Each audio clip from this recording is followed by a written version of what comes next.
What is happening out there, rotoscouts baseball fans? Good morning, gang. Thursday, bright and early, 11:30 on the dot, getting things started. April 25th happens to be the day of my birth, celebrating the old 45th today. Shocking to be that old. Halfway to 90. Can't really believe it, but we've got a lot of baseball to talk about, so we're not going to waste time talking about me. We're going to say hi to Cujo, who's in the chat. Not sure if anybody else is here yet. No, it's very early, and people probably weren't ready for this show. Stephen B's here. What's going on, bud? Fanatic, there's everybody. So I'm going to just pop right up to the little baseball board here, and we're going to talk about that. Monty Pritchett nails it. 15th anniversary of my 30th.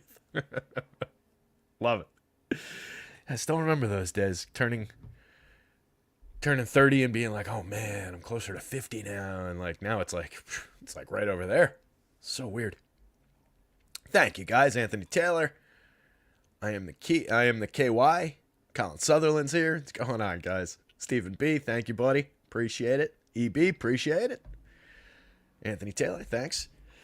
So yeah, we're just diving in here. Fanatic's at work, so he's just listening, not watching. That's okay, buddy. As long as you can get the sound of my voice into your ears somehow. That's all you really need.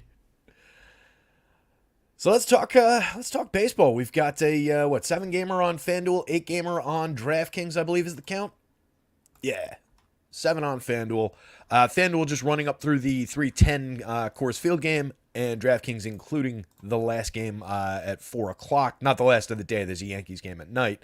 But DraftKings including the Dodgers at the Nationals game a little bit later in the day. So we've got a little bit of a mixed bag, but looks like a good slate. You know, it's some interesting pitching choices, some very good-looking hitting opportunities, probably a slate with more hitting than pitching. But we'll get into it. There's a few interesting wrinkles for value, like one of the candidates on the board right now, Simeon Woods-Richardson from the Twins, kind of looking appealing at the $4,000 price on DraftKings, $5,500 on the FanDuel slate. Very, very cheap going up against that White Sox team, so there's a good spot to start there. I'm just saying, Stephen Leibowitz, can we get Terry a dispensary gift card? You know me well, my friend. Bet baseball over and into the NFL draft. Yeah, NFL draft tonight. Going to be an interesting, seems like a lot of action at the top of that draft. Going to be really interesting. Really desperately, as much as you guys know I don't like Daniel Jones, much as I want my team to move off Daniel Jones, I really don't want them to trade future firsts for one of these quarterbacks, unless you're getting Caleb off the top, like with May and JJ and everybody and all the mixed evals and all of that, and especially with May for me, just coming off of drafting a quarterback from a basketball school in North Carolina. Maybe we don't do that again. Last time it was Duke with Danny Jones. Now it's UNC possibly if they trade up for May, but I just don't see it. Like for me, the Giants they're an entire offensive line, a wide receiver core, a tight end, a competent defense, a running back now. Those are missing parts. It's not like they're a good quarterback away. So I want to build the foundation out. I don't care if it costs Schoen and Dable their jobs. Build a good foundation. Draft a QB 2 years from now and replace Daniel Jones at this point. Trading up just makes no sense to me. If they can get a good one at 6, then so be it. Anyway, NFL draft is tonight, but before that, we got a lot of baseball to get through. So let's dive into this thing. Top of the board, White Sox at the Twins. 8 runs in that one. The terrible White Sox just at 3.28. Twins looking kind of interesting, 4.82. Not a bad total there. And again, value-oriented pitcher going for the Twins could be very interesting. Red Sox and the Guardians. Red Sox going up against Tristan McKenzie, but just a 3.44 implied total in that one. 4.14 on the other side for Cleveland. Cleveland looking somewhat interesting. Phillies and the Reds. 7.5 runs on the board there. Zach Wheeler pitching in Cincinnati, keeping the run total down a little bit. 4.18 for the visiting Phillies. I like that side of the game. 3.40 on the Red side. You could see the Reds get to Wheeler, but it's not the most likely scenario. Blue Jays at the Royals. Blue Jays going up against Cole Ragans. 7.5 run total there. 3.71 for the Blue Jays. 3.87 for the Royals. Pretty low totals on both sides of that one. Astros and the Cubbies, another game with just a 7.5 run total. 3.91 for the Astros. 3.67 on the Cubs side. Mariners and the Rangers get into a little bit more high-octane action. 4.69 for the Mariners, 4.40 for the Rangers. Really like the looks of the Mariners today going up against Andrew Heaney. So cue the one of the few amazing Heaney starts we'll get all year probably. But we're seeing a lot of power right now on the Mariners side of that one. Pods at the Rockies in Coors Field, 6.05 for the Pods, 5.07 for the Rockies. Turned out that the knuckleball was working last night at Coors Field. A lot of speculation on that one yesterday on the show, and didn't get there on that. Got let down also a little bit by the Blue Jays. A lot of the other things we talked about came through, though. Dodgers and the Nats rounding things out on that DraftKings slate only. 8-run total in that game, 4.64 for the Dodgers. Nationals at 3.45. Yoshi Yamamoto going for the Dodgers. And McKenzie going for the Nats. Yeah, I was just going to pull up the weather. Thanks, Steven. The weather for KC. I know there was a little bit going on there, and then I just wanted to take a look at the other games, see if anything's got caution flags on it.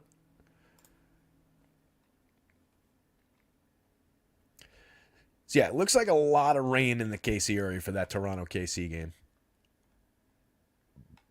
According to Mr. Roth and the radar forecast, it looks like it clears up. Like if they wanted to wait till around the start time of that Dodgers game, like 2-3 hours later, looks like they might have a window to get it in. But it's going to be one of those days where it's just like that, that Midwest, just pouring rain kind of storms. So it seems like there is some concern about the field getting a little unplayable. Looks like there's a little bit of weather in Colorado as well. Something to keep an eye on, but it seems like it's okay. Everything else is fine.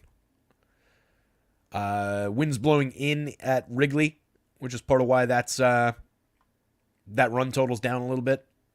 10-mile-an-hour wind blowing in there, and then wind blowing in Minnesota as well. Thank you to Mr. Roth over at RG for the constant weather action. Yep, Bryce Harper back for the Phillies. Nice little uptick for them. Pitching board.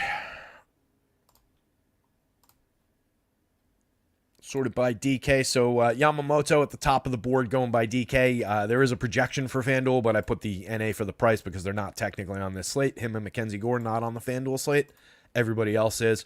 But Yamamoto looking pretty solid up at the top for the FanDuel slate, and also obviously on the DraftKings slate, not far behind. Zach Wheeler against the Reds. Love Wheeler in the FanDuel slate. Very expensive, difficult to reach, but not priced at the same level as Jose Barrios somehow. 10-8 for Barrios against Kansas City versus 10-6 for Zach Wheeler against Cincinnati. Feels like a no-brainer to me. We've also got the weather, obviously, in that game to deal with, and same for Cole Ragans up here. Luis Castillo, difficult matchup against the Rangers. We just saw Bryce Miller land kind of right in the mid-20s where he was projected yesterday in that one. Didn't get to his upside game. Didn't have a total bust of a performance.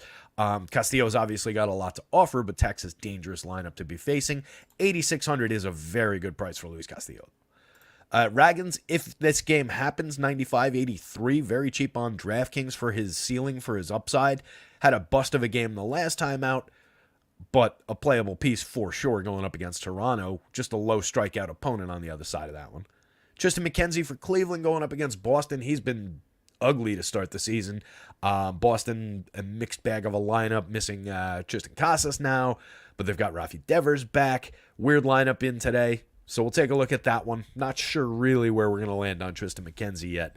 Justin Verlander went 6 in his debut, 8,800. Price looks right on DraftKings, 10-1 on FanDuel. A little bit cheaper than the other aces on the slate. If you're giving him 6, gets to a reasonable projection. I do think he's playable. Heaney, don't trust him at all, but he is gaining a little bit of projection out of the matchup against the high strikeout Mariners, but they're drawing a ton of power against him on the other side. He's in the value bin at 7,200, 600, and then you get Barrios, who I mentioned earlier, Simeon Woods-Richardson, 5,500 and just 4,000 on DraftKings, makes him kind of appealing as a bargain bin play. Not really sure how it's going to work out. Going up against a really lousy team, but just his, second start, I believe. So a little bit of give and take there in terms of the outcomes, but the price is definitely right. Michael Soroka, not really looking great, but the price is down for him. Gore against the Dodgers, only on DraftKings at 81. You probably don't go there, even though he's a very good pitcher. And Javier Assad, Randy Vasquez, Nick Martinez, Chase Anderson, Dakota Hudson at Coors Field. Randy Vasquez at Coors Field also. no real love for any of those guys.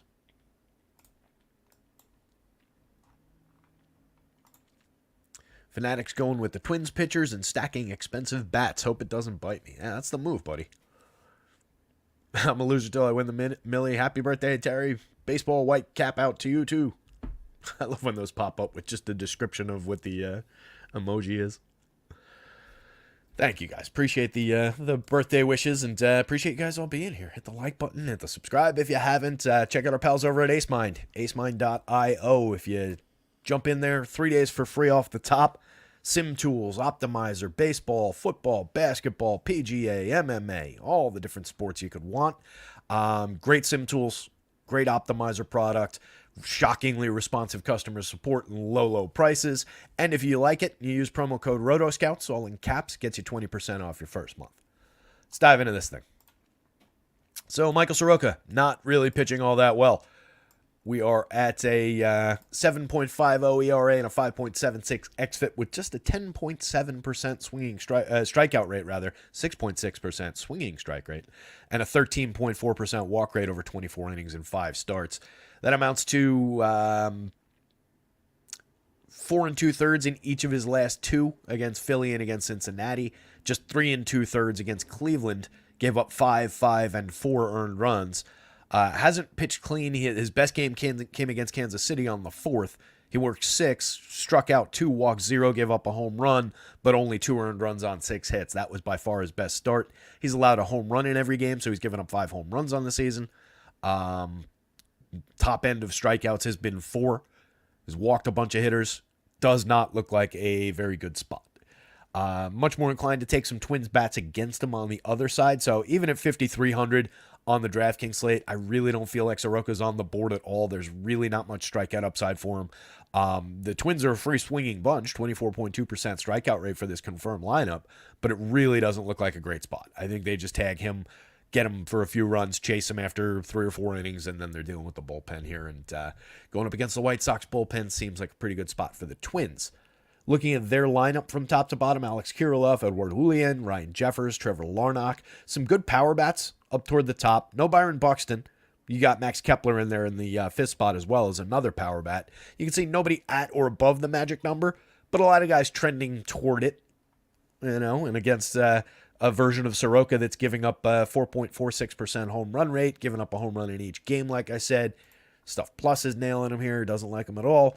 I can see some power upside for all of these guys, and they're fairly cheap, $2,900, $3,000, $3,100. On DraftKings, it's low 4s into the high to mid 3s, so very cheap team to get to against a pitcher like this. Just seems like a good opportunity for some value Twins bats. They'll probably be popular for it, but I think it makes sense to consider it. Kirilloff in the top spot, 271, 325, 471. 200 ISO, creating runs 29% better than average. Julian's got 5 home runs and a stolen base, 237 ISO, 115 WRC plus so far. As long as you're doing that, I don't really care about the 197 average, the 299 on base. He's getting things done anyway. Pretty solid 12.8% barrels, 42.6% hard hits early on. Last year was very solid for premium contact as well. Pretty decent second base option for DFS. You'd like to see, obviously, more on base and more base hits. Ryan Jeffers, tons of power as a catcher and not that expensive. Hitting third is appealing for a catcher. If you're going to one-off a catcher, I think Jeffers is very interesting on DraftKings. He's definitely a playable part of stacks, especially because Carlos Santana, he scored a few points. I think he had some correlated scoring last night, scored a run, was on base, I forget how, but pretty low end, pretty far back toward the end of his career. So if you're skipping him at first base on FanDuel, you can just consider Jeffers your first baseman there. You've got outfield eligibility on Kirilloff on FanDuel. Same story on DraftKings with first and outfield, but it doesn't really matter because you've got the catcher spot. So if you're just playing him like a first baseman on FanDuel, I think it's totally fine. Larnach, the idea of power, 24 plate appearances. He's got 2 home runs already, a 400 ISO, 350, 417, 750 with a 224 WRC plus in the teeny tiny sample. Just 8 home runs in 212 plate appearances last year, 5 home runs in 180 plate appearances the year before. But if he's wrangled some of that power, that premium contact that he's displayed over the past couple of seasons, could be an interesting bat for just 3,100 in the outfield, 2,600 on the FanDuel slate. Kepler's made 31 plate appearances, hasn't been great so far, 200, 226, 267. 59% worse than average grading runs and no homers in the small sample. Last year, 24 home runs and 491 plate appearances. Year before was a little bit of a mess for Kepler. He has weird, streaky runs in his career, but when he's going right, Max Kepler's a pretty good left-handed home run hitter. 3,700 on DraftKings is cheap. 2,500 on FanDuel is certainly cheap. Willie Castro got us our home run after we talked about him yesterday. Yeah, I was referring to him more for the stolen base upside, but not bad. 2 home runs on the season, 1 stolen base, just an 85 WRC+. Remains cheap with triple position eligibility on the FanDuel slate. 27 at shortstop. The price is right. I don't know that I love bogging down shortstop with a hit-or-miss kind of a player like that. It's a pretty premium position.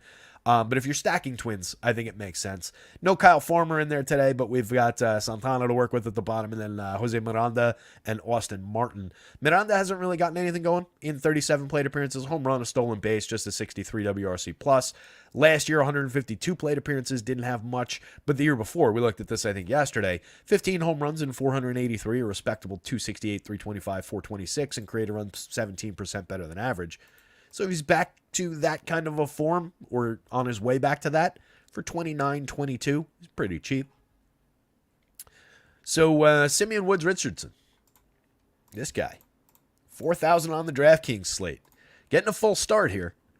He's made 1 start on the 13th at Detroit, worked 6 innings, faced 21 hitters, struck out 5, walked 1, give up 2 hits, 1 earned run. Very effective start. That's a quality start on FanDuel. He got it's a quality start everywhere, but it counts for a quality start on FanDuel. He also got the win bonus in that one. I really like the Twins' opportunity to win this game and back him up for the win bonus. If he went 6 in that one, I got no real reason to think that he can't go 6 in this one. So I think he's playable on FanDuel at 55 if you're looking for that deep discount. Not often that we get a pitcher down that low that's totally viable, but this looks like a totally viable spot going up against the worst team in baseball. And at 4,000 on DraftKings, it's just kind of a no-brainer value spot. This is the first one of those 4,000 prices that I think I've liked so far this season. But I'd definitely be considering that. I'm sure he's going to be popular for that on DraftKings. But it makes a ton of sense. Looking at some of the minor league numbers, he made 3 starts in AAA this year, 13 and a third. He's got a 20.3% strikeout rate in AAA, 8.5% walk rate. Last year, this is all over the place. Last year, he threw 4 2/3 innings in the show, but he made 22 AAA starts, 113 and 2/3, had a 19.3% strikeout rate, a 12.3% walk rate. In previous years in the minors, like in 2022, small sample in AAA, 7 starts. He had a 27.3% strikeout rate and a pretty low walk rate. AA that same year in 15 starts, he had a 26.8% strikeout rate. And then when he was with Toronto in AA, 33.2% strikeout rate over another 11 starts. That was back in 2021. He's bounced back and forth between different systems. He's been, one of the notes I read about him, I think it was RG's note, mentioned that he was traded for some high-profile starters. I think he was part of a Jose Barrios trade at one point. So there's some pedigree here, but there's also some risk of his strikeouts have really trended downward as he's advanced, as he's gone up the levels. So I do think there's a little bit of risk that he doesn't have a great game, but we did see him succeed against major league talent and a much better team against Detroit with 5 strikeouts. I think that's a reasonable expectation. 4 or 5 strikeouts, some clean innings, and for the money, that's all you really need out of him. So Woods is on the board Woods Richardson is on the board with a big yes, just for the value of it. And you're going up against the White Sox. I don't really even see the need. Maybe you grab a couple hedge stacks if you're building 150, but this team is so bad. Eloy Jimenez, their best player in the current form of the lineup, 12.15 in the home run model. I don't want to undersell that. There's some power there, of course, for Eloy Jimenez. Gavin Sheets and probably Andrew Vaughn are my next choices if I'm going there. Just look for the high home run marks. But you do get a little bit of power out of these two. Less so from Kevin Pillar in a realistic sense. Maybe Paul DeJong can get there. He's got 3 home runs already this season, a 241 ISO. Creating runs exactly at league average. These guys are hitting. What are we up to now? This version of the lineup has 11 home runs. Look at that. Finally in the double digits. 1 more than Mike Trout has by himself. Nicky Lopez, Danny Mendick off the top of the lineup. they're the dead minimum price with multi-position eligibility through the infield. So for that reason alone, if you're stacking White Sox, maybe you consider bolting one of them in there. I certainly on FanDuel wouldn't put two of those guys into a lineup. I think that's just deadly, even though they're in a correlated scoring spot. Just looks pretty low end. Grossman doesn't really impress me. 2,825 is really about Andrew Vaughn, who's done nothing this season. Eloy Jimenez, who does have 2 home runs and a stolen base so far, but little else and has already been hurt. And then Gavin Sheets, who's got 3 homers and a stolen base. If you're looking there, that's really the 3 guys. And then maybe DeYoung. Corey Lee, nothing really to speak of. 2 home runs and a stolen base in 42 plate appearances. Has been pretty effective early this year. Last year, 70 plate appearances, had 1 home run, .077, 148, 143, 138, minus 27 WRC plus. Tiny sample the year before that. So, very low-end stack. So, Woods Richardson, big yes. Twins bats, probably a pretty strong yes, especially considering the value pricing. No Soroka and no real interest in the White Sox other than like the most contrarian approach. You know, maybe if you're using it and saying, all right, I'm getting very cheap bats, focusing on the good players, and targeting what will be a highly owned value pitcher, maybe you can game theory your way to explaining some shares for it. I just don't think you're going to succeed. I don't like this White Sox team at all.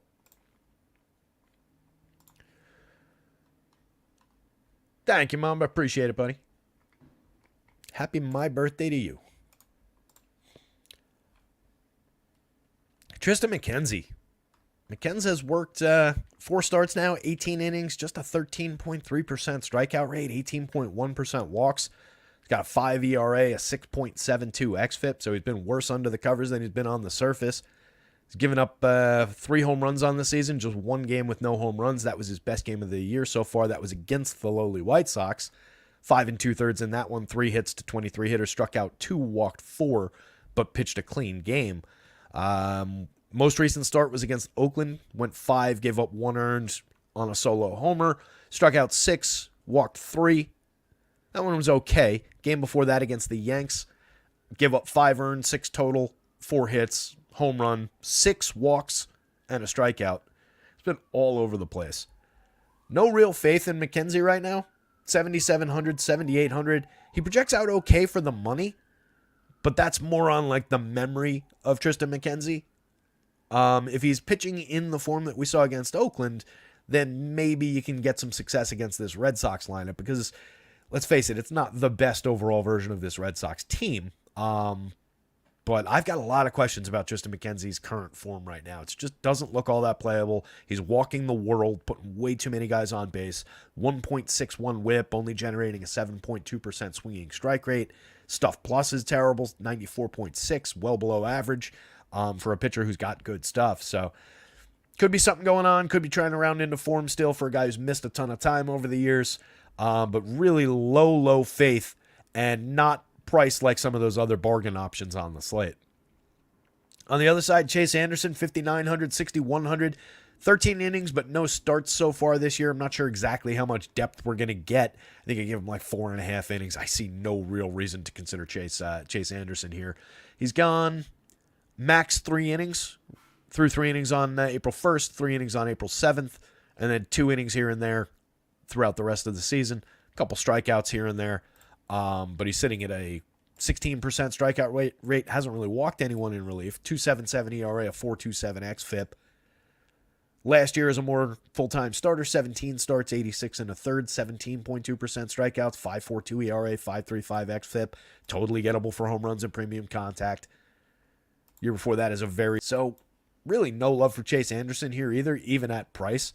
Just feels like a difficult fit. And if we're talking about this Guardians team, maybe it's not a power threat against him, but as we always say, they don't strike out and they play great station-to-station baseball. 16.8% strikeout rate for this confirmed lineup on the season. Last year, if we want a bigger sample for the same guys, 19.3%. So not a ton of strikeouts available for a low-end strikeout pitcher who we don't know how many innings he's going to throw. I think that just leads us to bats. 2 guys in Cleveland over the magic number for home run potential. Jose Ramirez and Josh Naylor, they're the 2 obvious guys. They're the 2 guys you target first in stacks. Ramirez just 4 home runs and 2 stolen bases, and 91 WRC plus over his first 103 plate appearances, but an established star. We know he'll be fine, or we suspect he'll be fine, I guess. Naylor, another good season after a very strong season last year. 306, 371, 576 to start. He's got 6 home runs over 97 plate appearances, 271 ISO, 169 WRC plus early on. Pretty good premium contact profile to start the season. So Naylor's rolling. Ramirez, I have total faith in. Tyler Freeman off the top hasn't really produced in terms of the triple slash, 212, 284 on the front end. Does have 3 home runs, 3 steals. He's been a little bit interesting, a little bit frisky for DFS at very cheap pricing. He's an outfielder for 31 on DraftKings. He's a second or third baseman on FanDuel. A little bit more valuable there for the 2,800, especially at second base. Steven Kwan, 377 on base. Anytime Steven Kwan's getting on base at that kind of a clip, he's hitting 347 right now in the average department. He's even hit 2 home runs. But really, he's all about just correlated scoring. Get on base, correlated scoring, steal some bases from time to time. As long as he's creating runs, he can be bolted into the top end of a stack. It's just he is a player that needs help from his friends a lot. So you're going to need these guys to succeed behind him. And he doesn't make like the best one-off in the world because of that. So I do think Steven Kwan's playable. The price on DK at 52 is a little bit high for my tastes. 33, similar on FanDuel. But he's in the mix. David Fry further down, 3,700, 2,800, catcher eligible on the FanDuel slate. Just a first baseman on DK. There's no way you're playing David Fry over Josh Naylor all that many times. Fry's out to an okay start. 46 plate appearances, 303, 457, 485, creating runs 70% better than average. There's nothing wrong with what he's done so far. It's just Josh Naylor's the better player, and they're blocked positionally. If you need the savings, though, Fry is a reasonable alternative. Andres Jimenez, just a second baseman on both sides, 5,000 on DraftKings, 3,200 on FanDuel. No homers, but 3 steals, creating runs 8% better than average, 270, 343, 348. And he does have a little bit of like mid-range, 14, 15 home run type power. So you get something out of Jimenez. Will Brennan from the left side, 3,400, 2,700, cheap in the outfield, 2 homers, 2 steals, a 92 WRC plus. Gabriel Arias does have some pop, 1 home run, 1 stolen base, 26% better than average for run creation over his first 48 this year. $3,800 third baseman or shortstop on DraftKings. $2,800 with quadruple position eligibility. First, third, shortstop, and the outfield on the FanDuel slate. So you can play him anywhere. I love the flexibility. Brian Rocchio, more in there for some defense at shortstop. Hadn't really done anything at the plate. But the Guardians stacked pretty well, 1 through 8, with some mix and match ability around everybody that's not these two guys. Right? These two guys are just kind of locked into, if you build 100 Guardian stacks, they're locked into 80 of them together and another 10 apiece probably, just individually. But they're in most of your Guardian stacks. And then you mix and match your ways through the Freemans and the Kwans and the Jimenezes and Brennans of the world.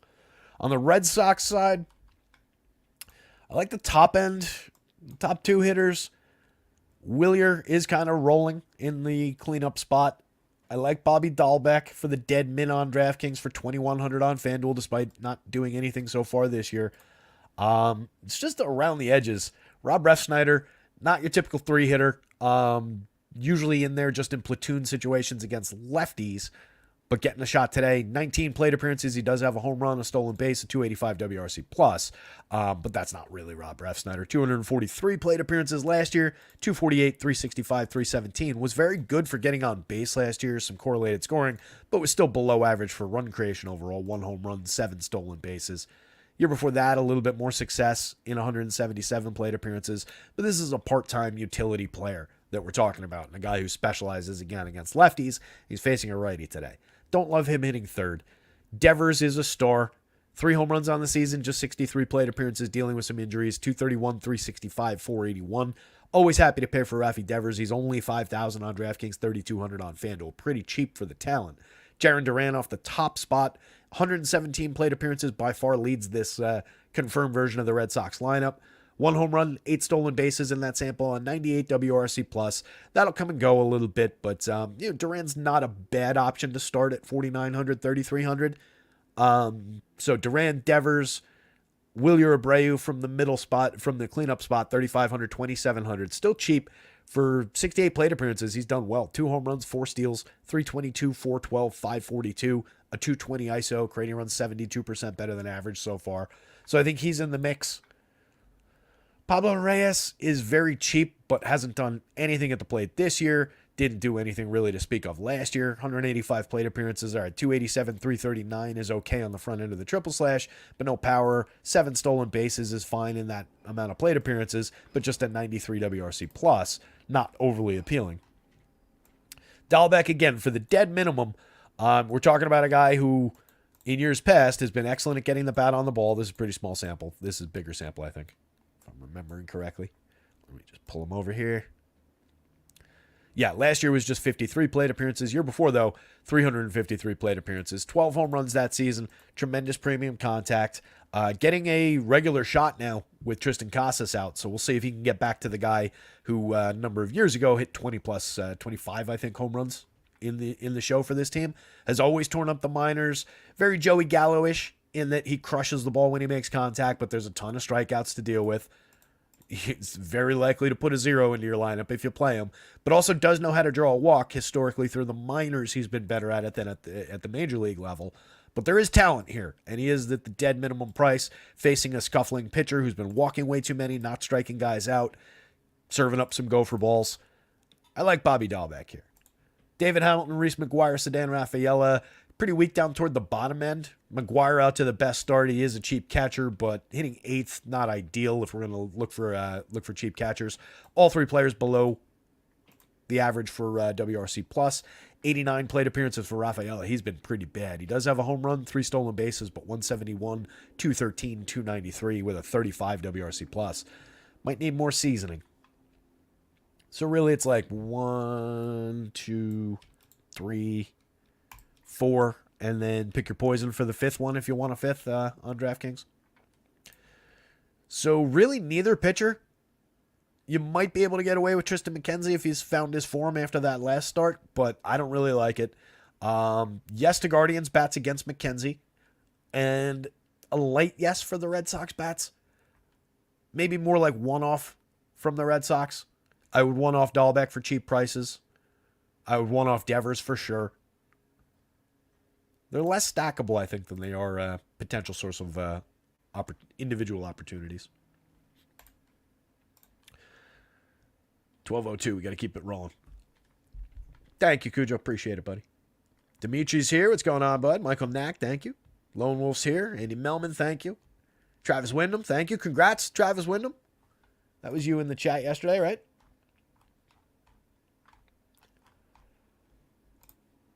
Either that or we've got another T. Wyndham, but I think it's Trav. Hit first place 2K last night on the baseball slate with a little Reynaldo Lopez succeeded with Jameson Taillon. I wasn't on that one, but let's see. We had Ryan Jeffers, Anthony Rizzo for the home run that we were hoping for there. Adam Frazier, Willie Castro picked off the cheapo home run from the Twins. Looks like a little bit of a twin stack.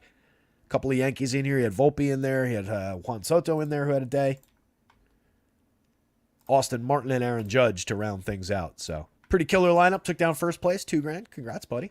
We also had our guy Dennis Forgy, XX Cubs fan. I think over the weekend took something down. I remember seeing something from him for several thousand. I think it was a slate I didn't have projections on, but congrats to him doing it himself. Yeah, second place on a big FanDuel slate. Took down nearly 10K, so congrats to XX Cubs fan. Not sure if he's out there right now. But always nice to see some wins. If you guys don't mind, I'm going to try and take down the birthday slate myself.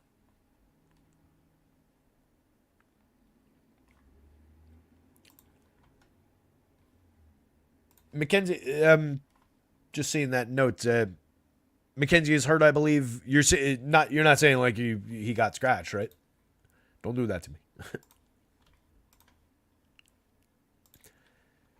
You're just saying like he's pitching hurt, figuring it out. Yeah, that's what I figure. Couple more lineups in. Nothing overly relevant. We'll get to them when we get to them. Starting with Nick Martinez going up against the Phillies. Looks more like a target to me. Bryce Harper back in the lineup for the Phils, as somebody mentioned, after a couple days out on paternity.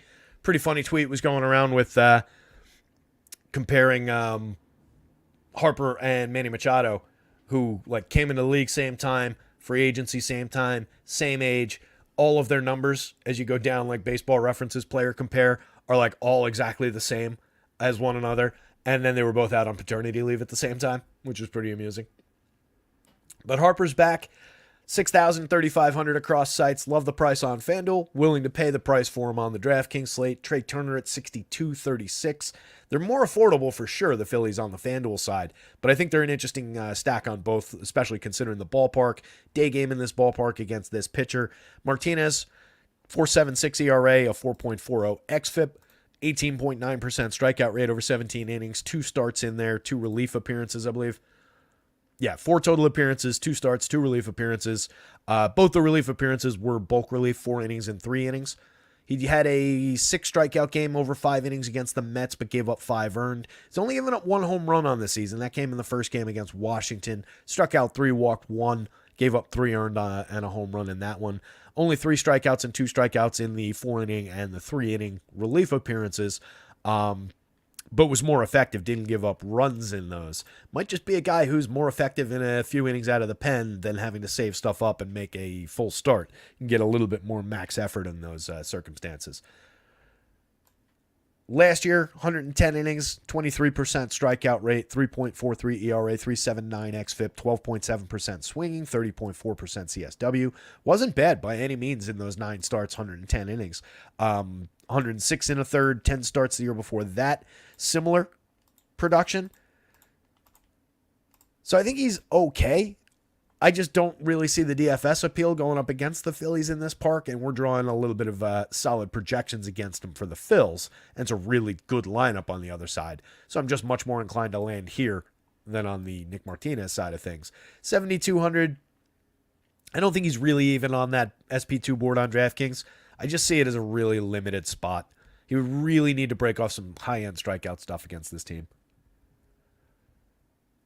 Zach Wheeler, tough ballpark, up-and-coming young team on the other side. I could see it being a spot where Wheeler gets dinged for a couple of runs, but he's spectacular. He's one of the best pitchers in baseball. 2.30 ERA, a 30.2% strikeout rate, a 2.66 xFIP under the ERA, basically the same thing. 0.89 whip, not putting anybody on, generating a 15% swinging strike rate so far this year, 30.5% CSW, 31 and a third over his 5 starts. He pitches deep into ball games.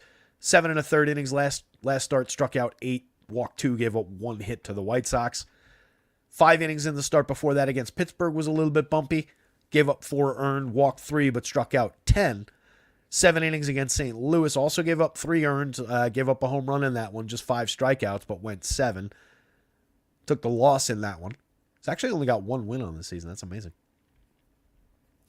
Against this same Cincinnati team, in Philly, back on April 3rd, worked 6, struck out 10, walked 1, gave up 1 earned run on 4 hits, 1 earned, 3 overall runs, but Zach Wheeler's a very high-end pitcher, so I'm happy to get there. There are plenty of strikeouts available for him, including some of their best players. Will Benson at a 36% strikeout rate, and he was at 31.3 last year. Ellie, 32% strikeout rate for all his improvements that he's made. Still a lot of strikeouts available there, but he's drawing more walks this year. Last year, 33.7 and just 8.2% walks. Spencer Steer doesn't strike out a ton, but Encarnacion Strand sure does, 28-ish%. 29% from Nick Martini. Last year, I think that's a small sample. Yeah, last year was just 79 plate appearances at 19%. This year in 58 plate appearances, he's at 29%. India is another around league average, 19-20%. Candelario probably gets back more toward the low 20s than the 30s or the high 20s, but right now sitting at 30.1% over 83 plate appearances. Santiago Espinal, not bad at all for strikeouts. And then Luke Maile, significant strikeouts. So there's a lot to work with here for Zach Wheeler. I like him to post a high strikeout total, work a bunch of innings, even if he gives up a few runs, still points toward the top of the board, just able to make up some of those points by innings pitched by finding some additional strikeouts. So I love Wheeler here. I would hedge a big Wheeler position, though, given the talent, especially like up toward the top of this lineup. I would probably hedge with some red stacks. They're pretty cheap. Wheeler doesn't typically get dinged for power at all. So far this year has been pretty clean. Last year, just a 2.54% home run rate and 192, 5.1% barrels. Year before, 2.14 on 7.7% barrels.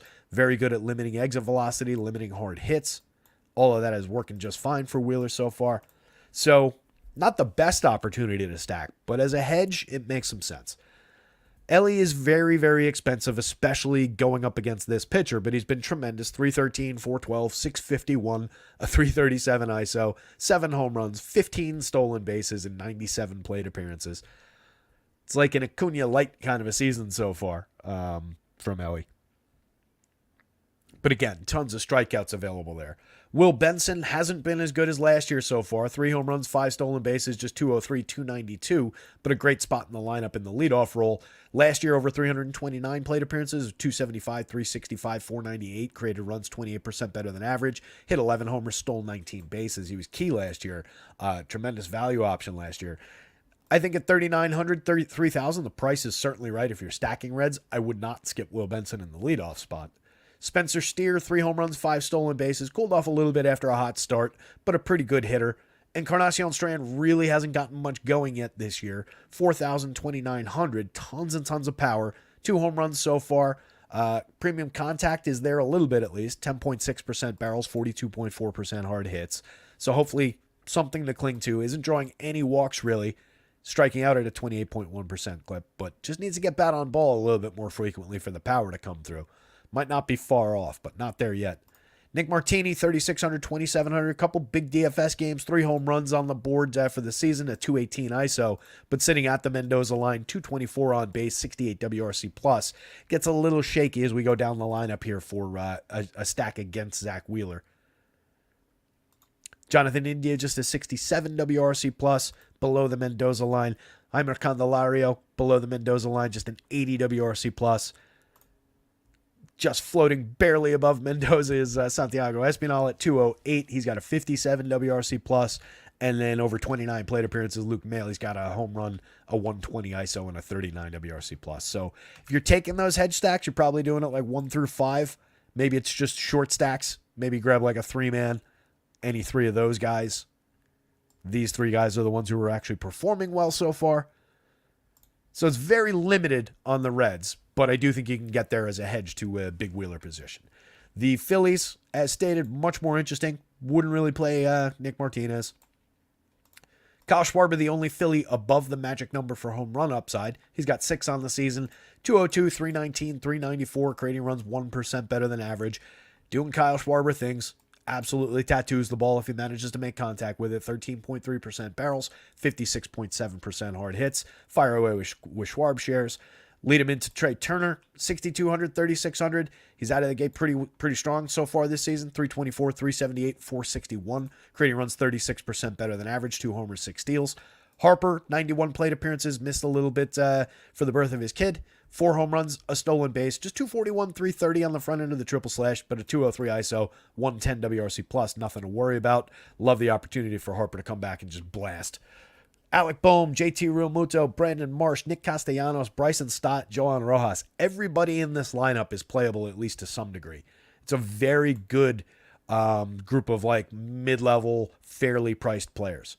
Boehm's having a great year so far. 3 home runs, a stolen base, 337, 430, 558. Had a big night, I think, last night, I want to say. 173 WRC plus, over 100 plate appearances is terrific. Real Muto, one of the more playable catchers, basically any given slate. Hits the ball pretty hard still. Just 2,900 on FanDuel. I think you can work him in as a util option next to Harper at first base, no problem. If you're getting Boehm at third, that works too for those 3. So I think you could play Realmuto on both sites pretty effectively. 5,000 on DraftKings. It's expensive compared to some of the other catchers, but he's typically worth it. 3 home runs, a stolen base. Just at a 77 WRC plus, but we're not worried about JT Realmuto. 4,300, 3,000 for Brandon Marsh, lefty bat. A little bit of pop. Just a 3.42 in the home run model, but a 9.1% barrel rate and 59.1% hard hits over 76 plate appearances. Has me pretty interested in seeing what the power uptick for Brandon Marsh might look like a couple weeks from now. 5 home runs so far on the season, 2 stolen bases, a 130 WRC plus with a 257 ISO. Pretty good for a $4,300, $3,000 outfielder hitting 6th. Castellanos, not a strong start to the season. Total faith that he'll turn it around. Stott, also not a great start. Had a good year last year. Fairly cheap at second base for his talent. And then Rojas, 7 stolen bases. Decent enough wraparound play. 329 on base. Put him back in front of these guys as a wraparound play for cheap. I think it makes some sense. So Phillies bats, big yes. Zach Wheeler, very big yes. Reds bats kind of only as a hedge, only with that top group of a couple of hitters. Nick Martinez, pretty much a no. 12:15. I got to keep in mind that the slate starts in like an hour. We got to hustle up a little bit here. Let's see. We got these lineups in. Fortunately, when we get to like cores, I can just say like, don't play these pitchers.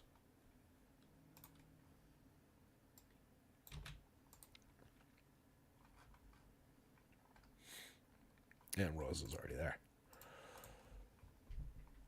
Cole Ragans, 8,300. Seems a little cheap for a guy with a 29.5% strikeout rate over his first 5 starts this year. A guy who had a 28.8% over 12 starts and 96 innings last year. A lot of strikeouts on the board for Cole Ragans on the right day. This Blue Jays team doesn't really give him up. Just a 17.1% strikeout rate for this confirmed version of the lineup. Justin Turner back in the lineup for them. Some guys who were fairly successful hitting lefties as well in David Schneider and Ernie Clement. So maybe not the best matchup for Ragans. But given the deeply discounted price for his talent on DraftKings, I do think you can go there. I think he's very firmly on the DraftKings board. It's more mix and match. You know, if he's very low owned, you can get there as a try and lever up on the play a little bit on FanDuel. But he's fairly priced on FanDuel. He's not really at a discount. 4.32 ERA for the season, but a 2.75 xFIP, 29.5% strikeouts, 6.3% walks. Been pretty good at limiting power and premium contact. Stuff Plus loves him. He's been pretty much dynamite. Had a tough one the last time out. That was against Baltimore. Give up 7 earned, just lasted an inning and 2/3, 14 batters faced, struck out 4, and came out of the game. I'm assuming we don't get that kind of a disaster against this Blue Jays team. They haven't been nearly as good as Baltimore so far this season. They've been frustrating to roster. Had a frustrating night with them last night. So maybe it's a little anti-Blue Jays bias, but I do think he can get there. It's just a matter of how many strikeouts he finds against this team. But I don't think we're going to see him get totally tattooed either. 8 strikeouts in 6 innings against the Mets in Queens the start before that. Gave up no runs, walked 1. 3 earned runs allowed on 10 hits in 5 innings, but against Houston, kind of forgivable. Struck out 5 in that one. Maybe a somewhat comparable opponent. The Orioles in the first start against Baltimore struck out 7. No runs, just 1 hit over 6 1/3.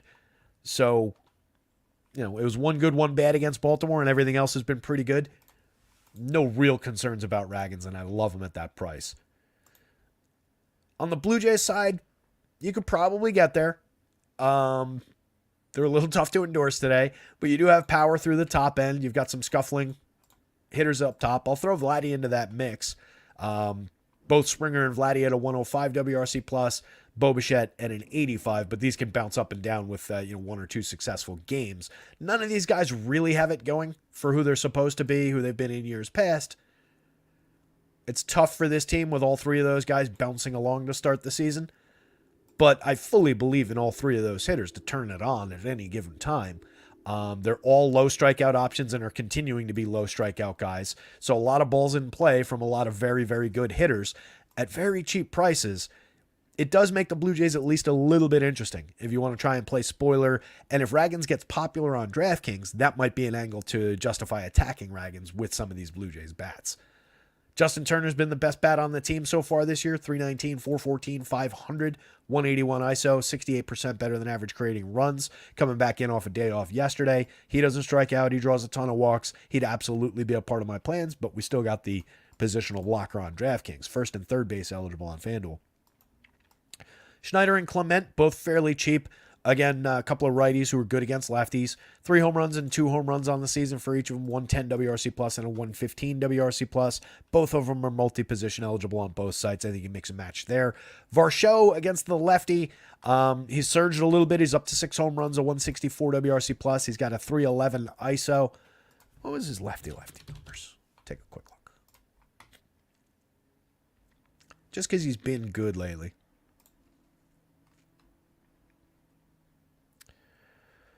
One of his home runs came against the lefty so far this year. tiny sample, 308, 400, 615, but that's over just 15 plate appearances. If we look back to last year, 117 plate appearances, 0 of his 20 home runs against lefties. Did slash 292, 345, 377, and created runs 3% better than average, but no power to speak of last year against lefties. For his career, just 5 home runs against fellow lefties in 387 plate appearances.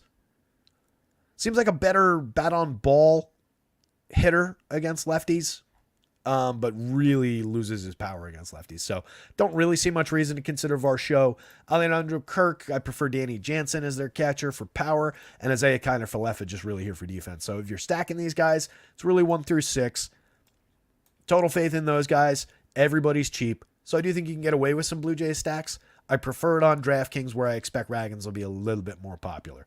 Jose Berrios, 31 2/3 over 5 starts. Feeling pretty good about calling him about a league average pitcher throughout the beginning of the season. He's had a couple decent starts. Hasn't given up an earned run in his last 3. 6 strikeouts, 3 starts back, 7 strikeouts, and 6 strikeouts. 21.8% strikeout rate is what it amounts to over 31 2/3 innings in 5 starts, a 7.3% walk rate. Not giving up many home runs, but giving up plenty of hard hits, some solid exit velo. Not a total home run trajectory, but also not elite at keeping the ball on the ground. So I expect more power to come against him here. A little bit of happenstance in there. Below average in terms of stuff plus, not finding swinging strikes, but throwing strikes. 30.6% CSW is pretty decent. So he's been a little bit mixed. The .05 ERA is defied by the 3.63 xFIP. This is still a very good xFIP, but it's the more honest number between that and the .85 ERA. Over last year, 23.5% strikeout rate. The year before, 19.8.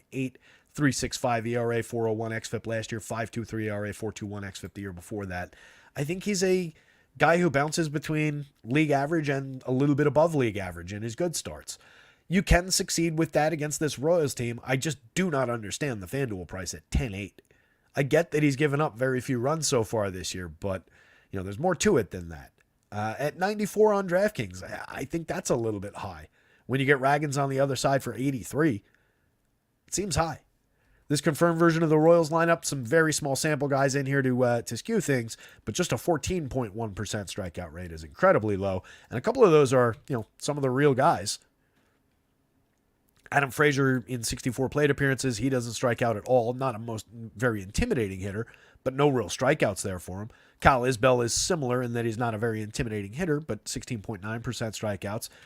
Top couple guys just in the low 20s, and then some elite avoidance of strikeouts there. Even MJ just at 22.4%.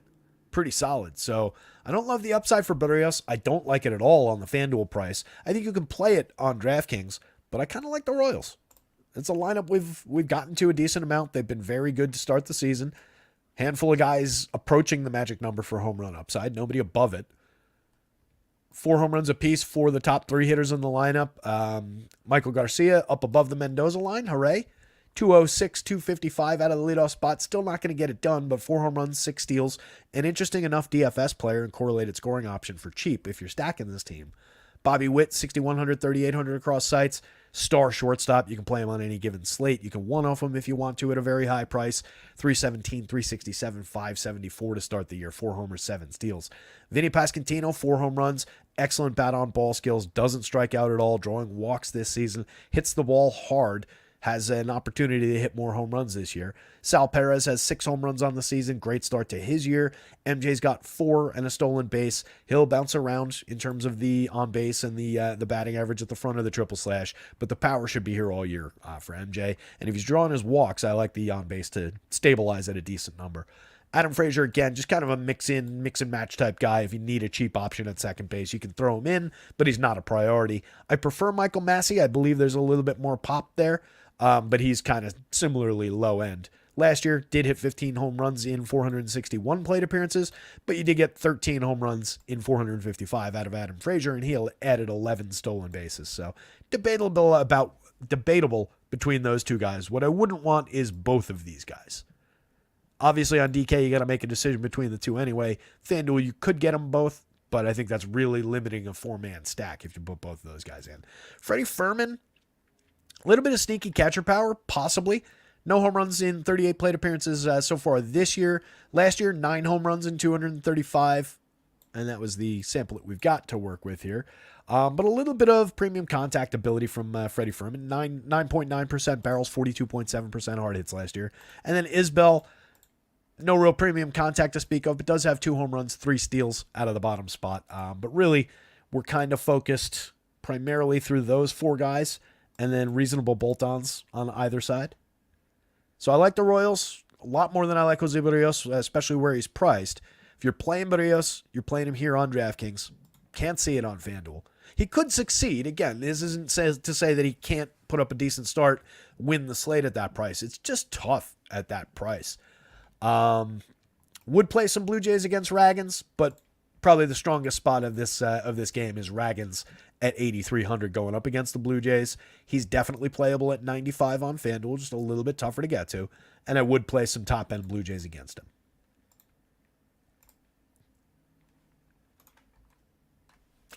Both of these lineups are in. Justin Verlander on the hill for the Astros. Javier Assad going for the Cubbies. Low total here because the wind is blowing in at Wrigley during a day game. That always does matter. Wrigley is one of the parks in the league that is, for whatever reason, more vulnerable to the wind. So that should help pitching here. Again, we're dealing with just a 7.5 run total there. Oh, and by the way, if you weren't here at the top of the show, a lot of weather to worry about in that Blue Jays KC game. You guys are probably yelling at me that it got canceled. Okay, not yet. Good. So yeah, a lot of weather concerns in that one. Probably could have handled that one faster. Verlander. So 1 start in. We got 6 innings out of him in the debut. That was pretty good. Came against Washington. 6 innings, struck out 4. Gave up a home run, 2 earned, 4 hits. Faced 21 hitters, no walks. Not bad. No real issues with that start. If we can get 6 innings out of him against the Cubs here, kind of like it with the wind blowing in. Last year, over 162 and a third. He wasn't the old Justin Verlander, but still a 21.5% strikeout rate, just a 6.7% walk rate. 3.22 ERA, the more honest 4.57 xFIP is probably what we're looking for, but was good at limiting premium contact and home run power. Well, I'll unwind good. It was okay. He limited home runs to 2.69%, but he actually did give up a little bit over 40% hard hits, a little bit right on 90 miles an hour of exit velo, 8.2% barrels on an typically fly ball trajectory. Totally non-tragic here, but definitely up from previous form. So something to watch going forward maybe. A little bit of premium contact and power, but nothing to be concerned about right now. Swinging strikes weren't exactly there in that first outing, just 5.1% in the tiny sample over 6 innings. We'll see what he does for swinging strikes here, but we know that it's a diminished version of Justin Verlander, but you're paying a diminished price on DraftKings at 8.8. He's at least a little bit discounted compared to the other high-end pitchers on the FanDuel slate. I like this Cubs team, but kind of like Justin Verlander to maybe be able to hold him down. I still believe, I guess is what I'm saying for Justin Verlander. The model's not putting him up at the top of the board, but it doesn't disrespect him either. I think that's fair. I like him better than Tristan McKenzie. I got way more questions about Tristan McKenzie right now. Probably like him. Well, no, the price is higher. Probably like Cole Ragans a little better. Probably more strikeout upside for Verlander. Actually, I don't even know if that's true. Given his current form, it's probably, maybe it evens out. I was going to say more strikeout upside because the Cubbies strike out a little bit more than the Blue Jays do. But if he's not at that level, then maybe not. Just comparing Ragans and Verlander head-to-head there. Anyway, the Cubs, I do think it's a lineup he can handle, but there are hitters that we like in this lineup. Couple low strikeout guys off the top with Nico and Mike Tauchman. Tauchman very good at getting on base, so is Nico. Nico's got more speed, but Tauchman can steal a base here and there. He's also got a little bit of left-handed pop, 2 home runs over 67 plate appearances. Very, very cheap options to start your slate, your stack. 2,825 on FanDuel, 42 and 35 on DraftKings. Easy to get to, but you're going up against Justin Verlander, so could be a little tough. Ian Happ, 4,600, 3,000. The price is right. He's getting on at a 354 clip, creating runs 9% better than average. You get a lot of power in the 4 spot from Michael Busch. 6 home runs for him, 280, 349, 560 with a 280 ISO, creating runs 48% better than average. Dansby got another home run last night after we talked about him briefly. He was scuffling along a little bit. 3 home runs, 2 stolen bases, up to a 101 WRC+. Good shortstop for DFS, as I'll always say. Too cheap most of the time, under-owned most of the time, but not a great spot going up against Verlander. Nick Madrigal, Miguel Amaya, kind of mix and match types. Amaya, maybe a catcher. You get a little bit of pop for 3,100, 2,300. I don't love him hitting seventh, though. And again, going up against Justin Verlander. Pete Crow Armstrong, available on DraftKings, not on FanDuel. FanDuel didn't manage to get the top prospect in for his debut. But 2,500 against Verlander. Playable. Going to be in the lineup a lot with Cody Bellinger out now. We'll see what he has to offer. It's definitely a power and speed prospect coming up through the minors. We looked at him yesterday. Playable for sure if you're stacking Cubbies, but probably not the best spot overall to get a young player in his debut. And then Alexander Canario at the bottom of the lineup. Off to a good start over 18 plate appearances. We'll see what he's got. Very cheap option as a wraparound if you wanted it. Aviator Assad, 9,200 on FanDuel. Another guy, priced up. Just seems expensive. 7,900 on DraftKings, a lot more playable over there. We do have, again, the wind blowing in, so it should help the pitching side of things. He's probably not off the board for a pitcher on DraftKings. I just, compared to some of the bargain bin options that we've got, doesn't really play. For the season, sitting at a 2.11 ERA, but a 3.94 xFIP, 25% strikeout rate, but a 9.5% walk rate. Stuff Plus doesn't really like the arsenal, but he's been making it work okay. I just don't really believe the 25% strikeout rate with a 7.4% swinging strike rate, a 26.2% CSW. That doesn't really jibe for me. So, not totally sold on Assad. He's only given up 2 home runs in his 4 starts. Last time out, 4 2/3 against Miami. Struck out 3, walked 3. Against Seattle, he struck out 6. Against the Padres, he struck out 7, which is actually somewhat impressive. But he gave up a home run, 2 earned in that one, allowed 3 hits in 5 innings. First start came against Colorado. That was he found 5 strikeouts in that one. So I think he benefited from Colorado and Seattle a little bit in terms of the strikeout rate. Going up against the Astros is just a completely different story than playing those teams. You can see another team with just a very low strikeout rate, and it's true for all their top 6 hitters. Those are all regulars. They're all very good at limiting strikeouts. That group, 14.4% average strikeout rate this year. Last year, it was 16.9. So they're very difficult to find strikeouts against. If he comes out the other side with a bunch of strikeouts, then maybe we'll take it seriously, but I don't really see where they're coming from given this. So no real expectations for Assad at 92 on FanDuel. 79, he's just an afterthought. In the mix, playable on DraftKings, but not an appealing spot, not a priority, even with the wind helping him out. This team doesn't need to hit home runs they can play a lot of station-to-station baseball with their ability to draw walks, not strike out, put the ball in play, etc., etc. They do hit home runs very well, but they can do other things, so they don't really need the wind. I think is more minimized against the Astros in this situation. Alvarez and Tucker, always playable. 2 premium lefty bats, 5 home runs apiece. Jose Altuve got his 6th home run yesterday as our home run pick. 196 WRC plus, a dynamite start for the Lilliputian, as Clyde would say, second baseman. Alex Bregman, 4,600, 2,700, 202, 284, 262 to start the season. No home runs, a stolen base, 64 WRC plus. Been a little rough for Bregman. Still believe in the turn, but we got to start seeing something sometime soon. 4,600, 2,700.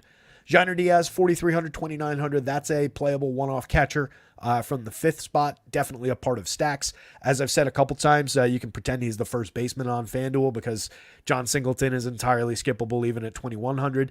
256, 326, 308. He's been better than Jose Abreu, but that's not saying much. I think Larry C. and Chad has been better than Jose Abreu this season too.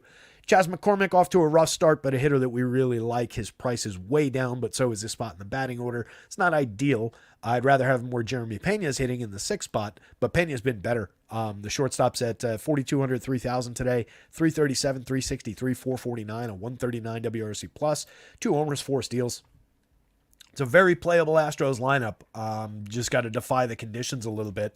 Even Mauricio Dubon, quad position eligibility for 24 on FanDuel, dual position at 29 on DraftKings. Makes things work. He can get on base, steal you a bag, hit the infrequent home run, but an effective enough wraparound play if you need it. So Verlander's a yes. Javier Assad is a DraftKings dart if you want it, but it's not really that great a price at 79.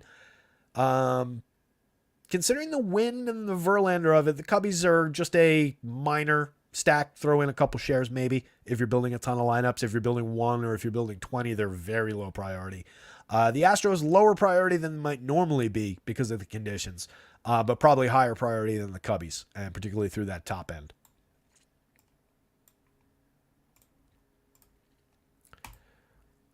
Mariners, Rangers, think we got these two. We're going to make it, guys. I know lock is coming.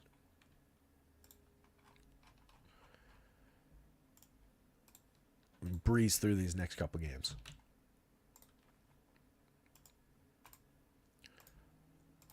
If you're desperate to get your lineups built before lock and I'm taking too long, the short version is don't play Randy Vasquez or Dakota Hudson at Coors Field. Play the bats on either side, depending on which one you like better. The Padres are obviously better than the Rockies. And then in that last game, I probably wouldn't play Mackenzie Gore against the Dodgers, even though I think Mackenzie Gore is a very good pitcher. I would certainly take Yoshi Yamamoto against the Nationals, who he's got down at a 3.2 implied run total. Maybe you can grab a couple hedge stacks of Nationals going back the other way on DraftKings against a big portion of Yamamoto. And then you can definitely take some Dodgers against Mackenzie Gore. But he's a very talented guy and pretty good at keeping the ball down, keeping the ball in the yard, so maybe it limits them. I think they were the top stack for power and the top stack overall on the DraftKings slate, so it doesn't really limit them, but like I could see Mackenzie Gore keep them down a little bit today. That's the quick analysis for the pending games after this one. If we're looking at this game, I don't think Andrew Heaney's on the board, even against this ridiculously high strikeout Mariners team. Just too many questions about Heaney. We get too many bad days from Andrew Heaney to really put him in the mix. He's effectively priced at $6,000. He could definitely find strikeouts against this team. Had a 23.6% strikeout last year. In a very small sample, he was at an elite 35.5% the year before. That was 14 starts, 72 and 2/3 innings. Going back in time, we've also gotten strikeouts from Heaney. 26.9%. In 2021, over 129 and 2/3, 23 starts, 25.1% in 66 and 2/3 in the short 2020 season. In 18 starts back in 2019, he had a 28.9% strikeout rate. What has always gone with all of that is way too much premium contact, way too many home runs, way too much power. The bad Heaney just murders you if you've got him on the mound for some reason in your lineup. So even at 6,000, you can see. When I go back to it, you can see all the home run power that the Mariners are showing. Even in this form with the Mariners all kind of scuffling along, even with a 28.8% strikeout rate collectively for this team, I'm thinking I prefer the Mariners, as uncomfortable as that might be to say right now. 6,000, it's a dart throw. I think I'd rather throw it at Simeon Woods Richardson, even though Heaney projects out a little bit better. Give me the $2,000 discount. I'll give you the half a point. Same thing on FanDuel if you were desperate on FanDuel for value. I'll give you the point. Or no, actually Simeon Woods Richardson actually projects better on FanDuel than Heaney does. So I think there's just better value options than throwing this dart. But it is there on strikeout potential. This year so far, though, just a 19% strikeout rate, 10.9% swinging, but only a 22.9% CSW, not throwing any called strikes. Walking too many at 11.4. He's given up some power. 6.35 ERA, a 5.85 xFIP. He has given up 2 home runs in the last game. That was against Atlanta, and 1 home run to Houston in his second game. He hasn't pitched beyond the 5th inning. Completed 5 against Atlanta, faced 20 hitters, 3 2/3, 3 2/3, 4 2/3 in the 3 starts before that. Faced Houston twice, which is kind of unfair. Luis Castillo, only 8,600 on DraftKings, kind of like Cole Raggins, a little bit cheap for the talent. Castillo sitting with a 29.3% strikeout rate over 28 2/3, 5 starts. 4.40 ERA is a little high for him, but a 2.71 xFIP is the honest number. 4.1% walk rate. Putting a few too many guys on via base hits. 1.36 whip is a little bit high, especially for that low walk rate. But a 12.2% swinging strike rate is dynamite. The CSW, you can see where, maybe, actually, no, there's no walks. Weird combination of factors for a lower than it should be CSW, a low walk rate, and a high whip. Stuff Plus hasn't really liked his arsenal so far this year, but he is a very high-end pitcher over time. 27.3% strikeouts last year, 3.34 ERA, 3.81 xFIP, 27.2% strikeouts year before that with similar runs numbers. I think you can definitely fire away with Luis Castillo. I've got enough faith to play it at the 99 on FanDuel. It's not my first choice. At 86 on DraftKings, I think that's just an effective price. It's just a brutal matchup, kind of like we talked about with Bryce Miller yesterday against this Rangers team. They're quite good.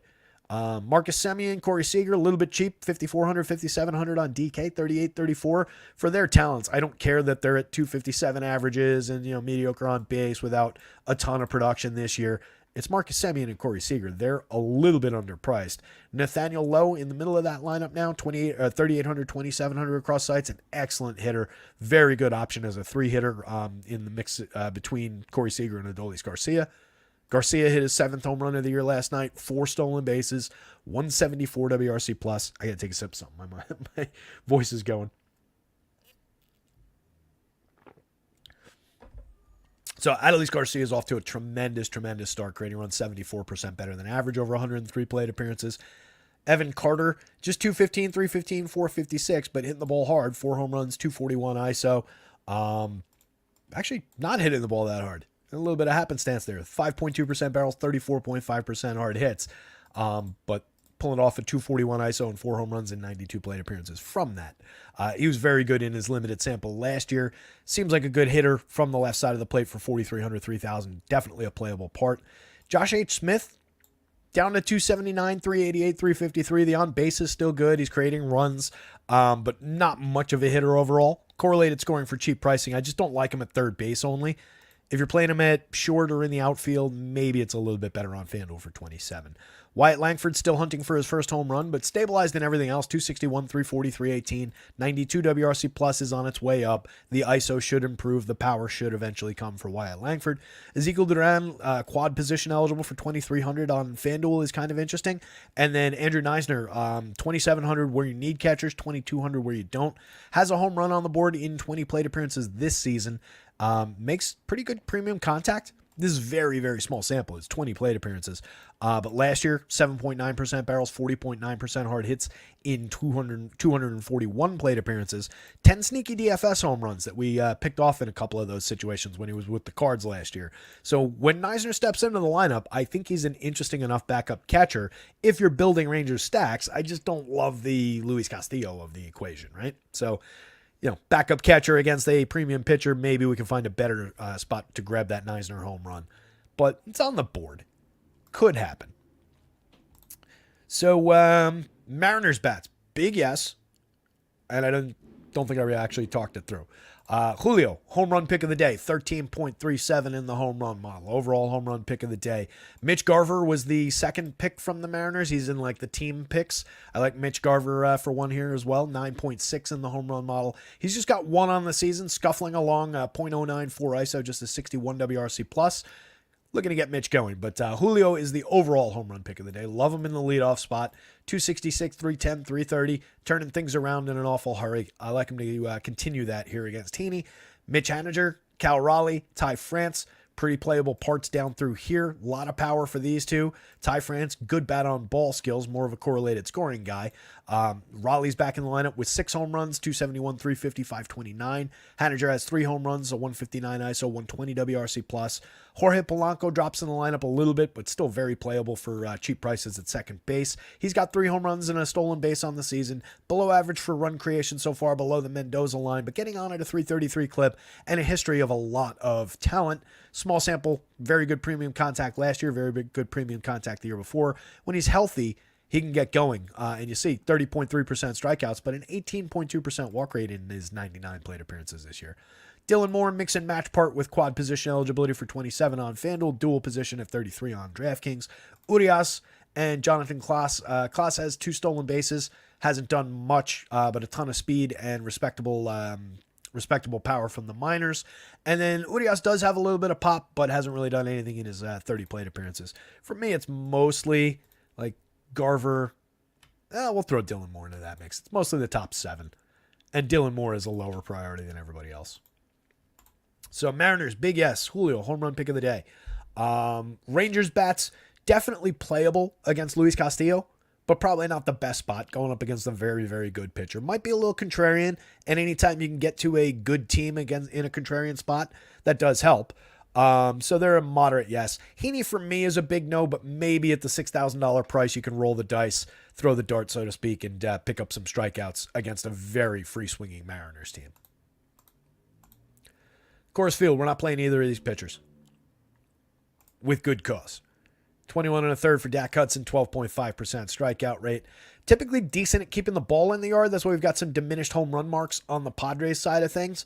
But that's basically all we might get. And I love them to stack up runs and base hits and draw walks. And they project through the roof without even having strong home run marks. This is another very low strikeout bunch, particularly at the top of the lineup, their best players. So no real hope for Dakota Hudson. No real hope for Randy Vasquez on the other side. 5 innings so far this season, limited for strikeout potential. 3 strikeouts that came against the Blue Jays, gave up an earned run on a solo homer, 4 total runs, 5 hits. So it wasn't really good in that one. Don't like his chances in Coors Field, even against the low-end Rockies team. Let's see if we got these lineups. We do.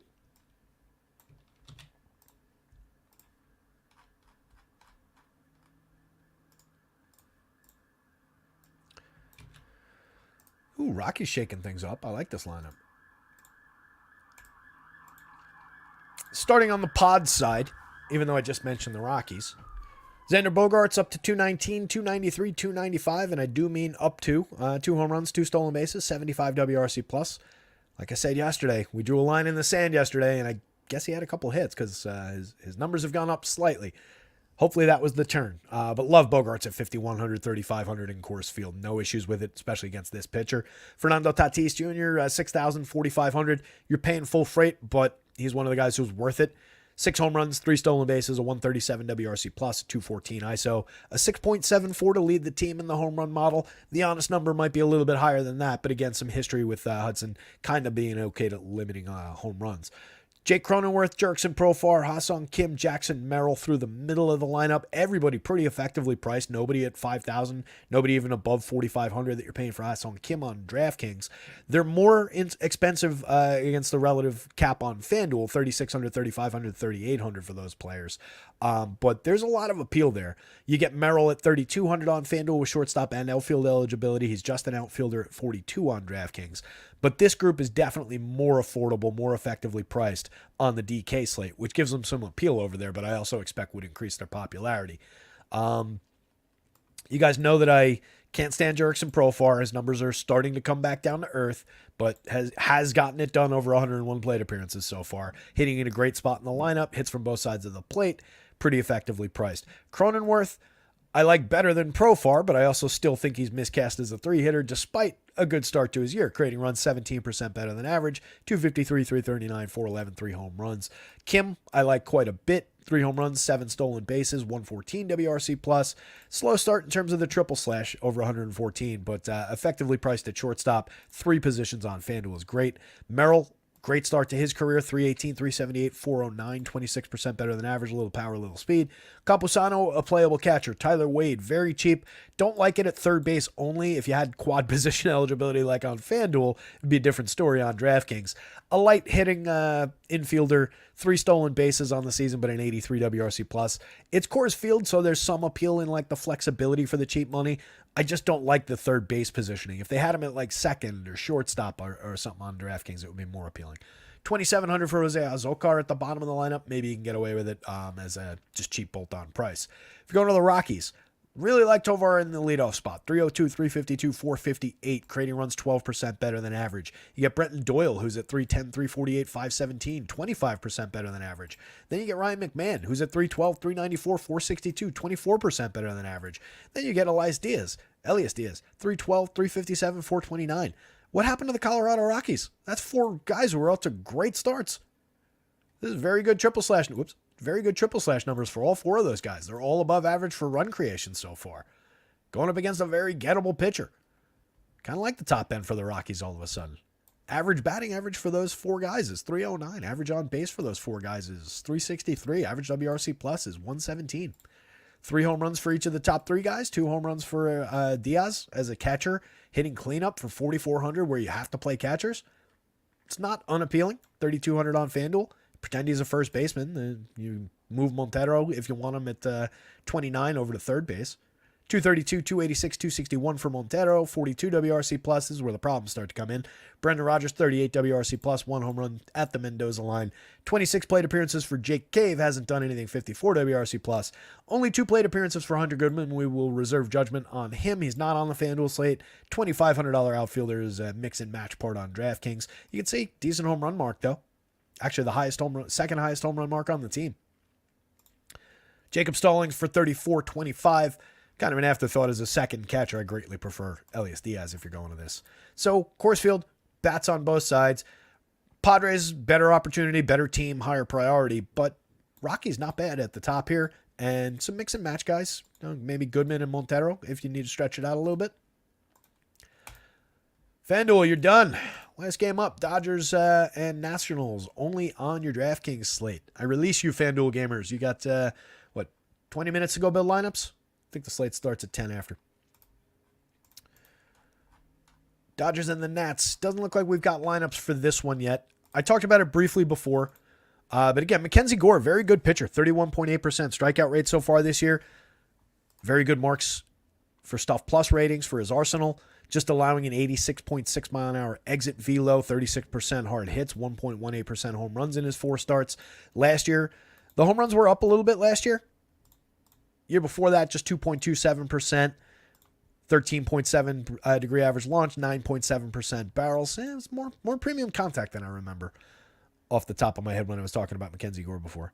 I thought there was a little bit less premium contact than this, but really only struggled with home runs in this season. 136 innings, 27 starts last year. Gave up a few too many home runs. Still a 4.42 ERA, a 4.11 xFIP. Was good for swinging strikes, decent at generating strikeouts. Year before that, same thing. So a talented young lefty pitcher. It's just brutal matchup against the Dodgers. 8,100, I don't know that he's cheap enough to really consider when we've got some of those cheap bargain bin options. Yamamoto at 96 against the Nationals team that's, okay. Middle of the road at best and probably below that. I like the opportunity for Yamamoto. 22 innings, 32.3% strikeout rate over 5 starts, a 4.50 ERA, but a 2.69 xFIP, generating a 13.4% swinging strike rate and a dominant 34% CSW. That's excellent. Giving up too many barrels, too many hard hits, too much exit velo so far. That amounts to a home run against the Mets in his last game. Faced 27 Mets, struck out 9, walked 1, gave up a homer, 3 earned runs, 7 hits. Also gave up 2 home runs to the Padres the game before that. Had not given up a home run in his first 3 starts, including that disaster against the Padres in the Korea series where he gave up 5 earned runs in 1 inning. Struck out 2, walked 1 in that one. Didn't allow a home run there, and then worked 5 innings against the Cardinals and then the Cubbies with no home runs allowed in either one of those games. Actually, no runs at all allowed in either one of those games. So I think the stuff is pretty much in line. Has to figure out Major League hitting. There will be some blips along the way, but I think at 9,600, pretty effectively priced for this matchup. So you can fire away with Yamamoto, not the top pitcher on the board. Or no, he is the top pitcher on the board, excuse me. I probably still have a little bit more faith in Wheeler. I forgot that he projected out higher. If you need the $400 discount, I have no issues with that projection being higher. Let's put it that way. Very high-end pitcher against a team that's not all that threatening. If you're stacking Nats, C.J. Abrams, Jesse Winker, Joey Gallo, and then probably Luis Garcia off the top is probably where I'm looking. C.J. Abrams off to a good start, 305, 367, 646, a 174 WRC plus, 6 homers, 4 steals. Pretty excellent production from him so far. Munganaka, which team is higher, Chalk, San Diego, or Colorado? It's almost always the visiting team. I don't have ownership order, and I'm not looking at it currently, Mike, but it's almost always the visitors, so I expect that it's them. But maybe Colorado gets there on cheapo. Mamba asking, does anybody feel like punting pitchers and paying up for bats is the way to go today, especially on DK? Yeah, I do think there's a excellent opportunity for very cheap pitching. I wouldn't do like a double that way. I don't think I would do a double that way, but you could go like here and then Castillo at 86 or Raggins at 83, and you're still only spending 12 something on your pitching. That's not bad. I'll redo that one when we get to the summary part. CJ Abrams, good start. Jesse Winker, 297, 418, 459, 2 homers, 2 steals, 149 WRC plus. Pretty good start for him. Joey Meneses, kind of a disaster so far this year. Didn't hit for much power last year. Luis Garcia, 314, 351, 457, 26% better than average for run creation. Kind of surprising out of the gate. Joey Gallo doing Joey Gallo things. Striking out 44.6% of the time, but walking 16.9% of the time. Crushing the ball when he makes contact. Down a little bit for barrels, down a lot for hard hits, but still very good premium contact numbers. Unfortunately, just 134, 301, 343, a 209 ISO, 3 home runs, down to an 88 WRC plus. Joey's always still playable, but it's been a little bit of a struggle so far early in the season. 2,800, 3,400, he's very cheap. Riley Adams, better against lefties. 250, 296, 458, a 104 WRC plus, 2 home runs. A playable catcher if you're targeting Yamamoto for some reason, but not really a priority. Eddie Rosario at 2,900, home run on the season, but nothing really else to speak of. Hit 20 last year with the Braves. Nick Senzel, 2,200 at third base. It's nice to see these getting regular playing time, but he hasn't really done much with it. 2 home runs on the season, but at the Mendoza line over 28 plate appearances. Trey Lipscomb, I don't think he's on the DraftKings slate, oddly. Not sure why, but didn't come up in the salary sheet. Dodgers side, can target Mackenzie Gore. They could certainly get him here. They're showing a little bit of power up at the top. Mookie, Shohei Ohtani. No real questions about any of these guys. 6 home runs apiece for Mookie and Ohtani, 5 stolen bases apiece, a 205 and a 208 WRC plus. Freddie, terrific triple slash to start the season. The power hasn't caught up yet. Just one homer, 1 stolen base, but creating runs 34% better than average. The price is way down at $3,300 on FanDuel. That is cheap for Freddie Freeman. Oh, but he's not on the slate. Fuck. That's the all-day slate pricing on FanDuel. I keep forgetting this game's not on the FanDuel slate. $5,800 on DraftKings. A little bit of a discount for Freddie Freeman. $4,800 for Will Smith. Pretty cheap for such a good catcher. $352, $398, $466 to start this year. A lot of power out of him. $142 WRC plus. Teoscar Hernandez and Max Muncy, pretty cheap as well for all the power they provide. Both just below the magic number for home run upside here. So a lot of cheap opportunity through here. Helps you bring down the price of the top guys. And then you get Enrique Hernandez, Andy Pajes, and Miguel Rojas at the bottom of the lineup. Pajes, 2 home runs already, 333 ISO in his 29 plate appearances. Kid's got a lot of power, power hitting prospect through the minors. Still only costs $3,000, making great premium contact so far in his tiny sample. So he's not uninteresting from the bottom. And then Rojas, not off to a bad start in 34 plate appearances. Scuffled along last year, but maybe finally ready to show us something from the bottom of the lineup. So interesting bottom third, excellent top 2/3. So Gore, I won't completely take him off the table because he is a good strikeout pitcher and he's pitching well, but just a brutal matchup for 8,100. But playable, but not really recommended. Yamamoto at 96, I can get behind. Highest projection overall on the DraftKings board. Do like Wheeler a little bit better, but I think it makes some sense. Dodgers bats against Gore, definitely can get there. Top 6 is elite. Bottom third is not bad. And Nationals bats against Yamamoto, maybe some of the lefties, focusing on like the top 5. That's it, gang. 12:58. We did it before lock. Just to summarize again real quick. I like Wheeler a little bit better, a little bit more faith than in Yamamoto so far. But if the $400 matters, I do believe that projection is justifiably close. Castillo, tough matchup against Texas, but the price on DraftKings is dynamite. Cole Ragans, tough matchup for strikeouts, but not for like runs or anything against Toronto, and he's talented enough to find some strikeouts. So the 8,300 on DraftKings is particularly low in my opinion. 95 playable on FanDuel, 99 playable on FanDuel. Prefer Ragans between the two on the FanDuel slate for 400 less in the less threatening matchup. Tristan McKenzie, really low faith right now. 7,700, 7,800. I want to get in there and really artificially lower the projection because I don't think we're necessarily completely messed up, but hasn't really looked great. Kind of a mediocre matchup against Boston. Justin Verlander, if we're getting 6 innings out of him again, totally justifiable at the 88. More difficult at the 10-1, but I think we can succeed, book the quality start, find some strikeouts against Chicago, so on the board for me. 7,200 for and 6,000 for Heaney. If you're desperate on DK at 6,000, maybe you could throw that dart and you're just strikeout hunting against Seattle. But I really like the Seattle opportunity to hit for some power and get things going against them. Jose Barrios, don't like him at all at 10-8 on FanDuel. A lot more playable at 94 on DraftKings. Simeon Woods Richardson.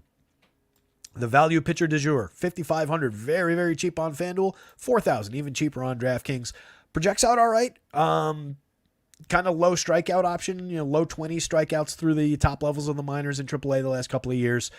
Had an effective start against Detroit. I think we can get 5 effective innings out of him for the money. I think he'll give you enough for the money. Soroka's kind of a big no for me against the Twins. Nothing from him so far this year. Gore, just a tough matchup at 8,100 on DraftKings. Javier Assad with the wind on his side. Just a brutal matchup against Houston. Low strikeout bunch. But at 79, maybe he gets you a little bit based on the wind helping him out and the form that he's been in. But I question the strikeout totals that he's put up, and I don't think Houston gives them to him. So my cut line's probably more here, with Gore maybe playable on DraftKings. Assad maybe playable, but not at great prices. Vasquez, Martinez, Anderson, and Dak Hudson are pretty strong no's. Home run board. Ignore anybody not in lineups as usual. Julio, again, home run pick of the day.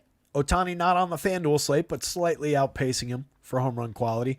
Buxton not in the lineup. Eloy Jimenez, the outlier for Chicago, the only talented guy in that lineup right now. You can see some more of the Seattle guys joining the mix here, though, above the magic number and just below it. So I like those Seattle bats against Andrew Heaney.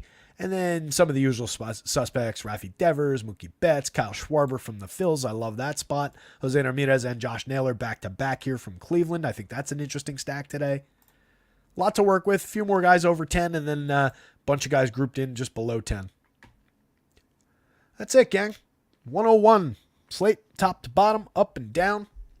I'll be around. Not much really to discuss later on. There's a Yankees game tonight. If you got any showdown questions and you want to drop them into Discord, I'll try and catch them. But otherwise, we'll be back tomorrow. So good luck out there this afternoon, in the next few minutes. Good luck out there today. Somebody go win something. I'll see you guys tomorrow. Oh, and basketball projections will be up later in the day. If there's a slate. I assume there's a slate. Anyway, either way, see ya.